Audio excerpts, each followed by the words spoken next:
राम मंदिर प्राण प्रतिष्ठा की तैयारियां जोर शोर से चल रही हैं। इसके साथ ही सियासत भी अपने चरम पर है।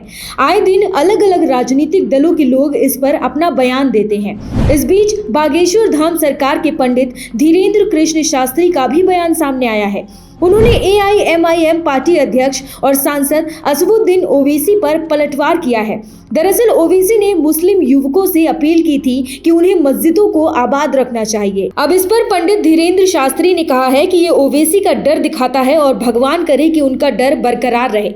बागेश्वर धाम सरकार के पंडित ने आगे कहा कि भगवान राम राजनीति का विषय नहीं है। धर्म से राजनीति चलती है, राजनीति से धर्म नहीं चलती। भगवान राम की स्वयं की नीति है मर्यादा, एकता, संप्रभुता और विश्व में शांति है।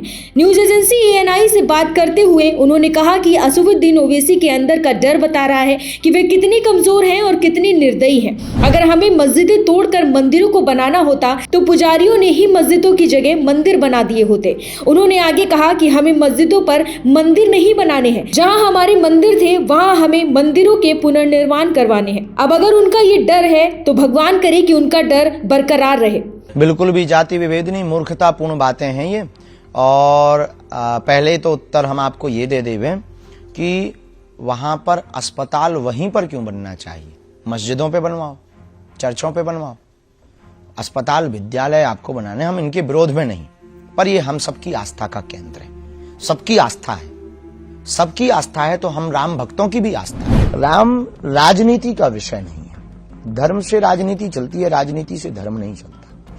भारत के लोग जगे हुए हैं, वोट अपनी मति अनुसार दें, राष्ट्र हित में दें, भारत विश्व गुरु कैसे बने, भारत का विकास कैसे हो, अपने अनुसार दें। राम राजनीति का विषय नहीं है। राम की स्वयं की नीति है मर्यादा, राम की स्वयं की नीति है एकता, अखंडता, संप्रभुता, और राम जी की स्वयं की नीति है विश्व में शांति। तो जो राजनीति की बात कर रहे हैं, अगर कोई रोटियां सेक रहा, ये मूर्खता। राय क्या सिद्ध है कि ज्ञान वापी में शंकर है, कृष्ण जन्मभूमि कन्हैया की।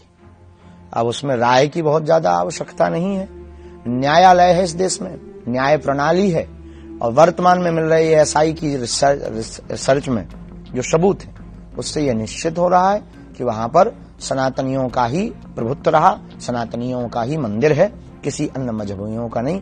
इस देश में मोहम्मद गौरी, अकबर, बाबर, इन्होंने आक्रमण करके हमारे देश के मंदिरों पर जो कुठाराघात किया, उसके घाव वर्तमान में भरे जा रहे हैं। भगवान की कृपा से स्वर्णम काल है सनातनियों के लिए, हिंदुओं के जागने के लिए। अगर हमको मस्जिदें तोड़कर मंदिर बनाना होता तो इतने मंदिर के जितने पुजारी हैं वो ही अभी तक खत्म कर देते मस्जिदें। हमें मस्जिदें नहीं, मस्जिदों पे मंदिर नहीं बनाने। जहां हमारे मंदिर थे हमें वहां मंदिरों के पुनर्निर्माण करवाने। अब उनको अगर ये डर है तो भगवान करे उनका डर बरकरार रहे। वहीं उन्होंने अयोध्या में 22 जनवरी को राम मंदिर के प्राण प्रतिष्ठा समारोह पर बागेश्वर धाम के धीरेन्द्र शास्त्री ने कहा कि ये सभी हिंदुओं और सनातनियों के लिए सबसे बड़ी जीत है। यह उत्सव दिवाली से बहुत ज्यादा खास है। इस दिन का इंतजार सबको है। दुनिया भर के सभी भगवान राम भक्त और सभी भारतीयों को इस दिन का इंतजार है।